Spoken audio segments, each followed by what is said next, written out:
Eto mga idol, panoorin natin dito si kuya kung paano niya palilinawin uli yung kanyang headlight ng kanyang sasakyan mga idol. Dito kumuha lang siya dito ng chopstick saka yung Colgate mga idol o toothpaste. Ano kaya ayun gagawin niya pantulak o pang said ng kanyang Colgate mga idol.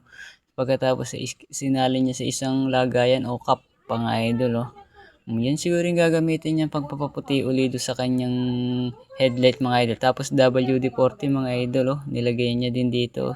Saka yung ano pa, ayun yung mystery o yung pangmumog mga idol para hindi tayo bad breath sa umaga at mabango ating hininga kung sakaling babati tayo ng good morning kay Mrs. ay hindi magyayamot dahil mabango ang ating hininga. Pagkatapos dito ay kumuha din siya ng cable tie mga idol. Inano niya dun sa chopstick na ginamit niya kanina mga idol. Pagkatapos ay kanya itong pinutol. Ano kayang gagawin niya dyan? Ayun.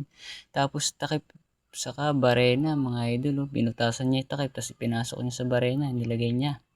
Ayun, gagawin niya mixer mga idol, abay panghalo, abay hindi na nga naman siya mahihirapan pang mag-mix-mix nito, tutunawin yung ating Colgate, abay ayos tong diskarte nito ni kuya mga idol, ayun, tunaw na nga naman, tas nilagyan niya uli ng pangmumog sa ating mga bibig mga idol, para mabango lagi ang ating bibig, pagkatapos eto, para nga naman maniwala tayo, ilalagay niya ng hati, yung kabaak muna ang lalagyan niya nang makita natin yung resulta at pagkakaiba ng kanyang ginawa kung talaga epektibo nga ba o hindi. Dahil napakalinaw nga naman ito mamaya mga idol. Ayos na ayos nga naman ito. Dapat talaga mga idol Pagkatapos dito mga idol ay susubukan nyo din doon sa gasgas ng kanyang sasakyan mga idol dahil may gasgas abay pwede nga kayang matanggal o makakuminis uli yung sasakyan niya dito. Tingnan natin mga idol. Pag mga hindi na tayo gagastos pa pang pagpapintura dito. Abay oo nga naman mga idol.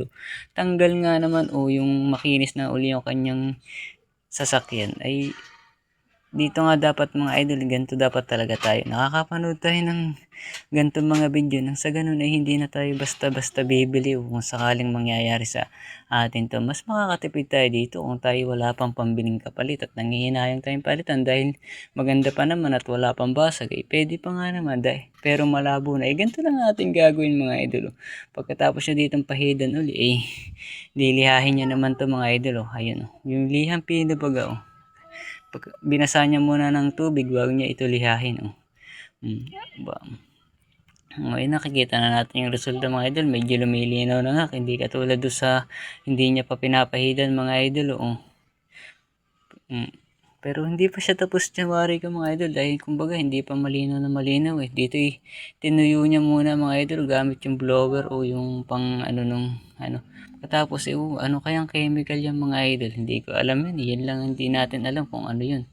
Pagkatapos dito ay nilagay niya sa parang heater mga idol na may chinarge niya na sinaksak ayun usok lang ang kailangan mga idol abay mukha na nga naman bago yung kanyang headlight mga idol tingnan niyo yung pagkakaiba doon sa hindi niya pa pinapahidan o hindi niya pa pinapuputi abay ayos na ayos tong discarding to mga idol abay pwede pala natin tong paputiin gamit lamang at toothpaste at yung W40 at yung pampabango ng ating mga hininga ayos ang galing.